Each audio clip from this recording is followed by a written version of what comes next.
మంచినీటి సరస్సులు చెరువులను రక్షించేందుకు తెలంగాణ ప్రభుత్వం ప్రారంభించిన కూల్చివేతలను పారదర్శకంగా కొనసాగించాలని ప్రజాశాంతి పార్టీ అధ్యక్షుడు కేఏ పాల్ ప్రభుత్వాన్ని డిమాండ్ చేశారు.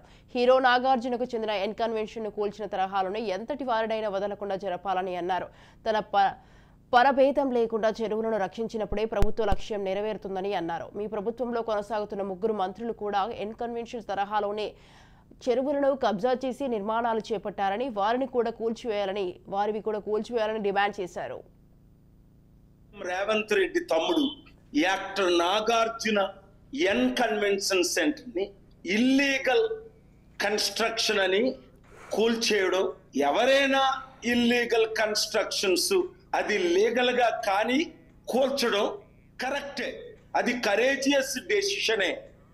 అయితే కాంగ్రెస్ పార్టీలో ఉన్న ముగ్గురు పెద్ద నేతలు వాళ్ళే కూడా ఇల్లీగల్ కన్స్ట్రక్షన్స్ ఉన్నాయి. నేను 1 month టైం ఇస్తున్నాను దానికి. అవి కూల్చకపోతే నేను తెలంగాణ హైకోర్టులో పిల్లేసి రేవంత్ రెడ్డికి నోటీసులు సర్వ్ చేసి అవి కూల్చే బాధ్యత నేను తీసుకుంటున్నాను.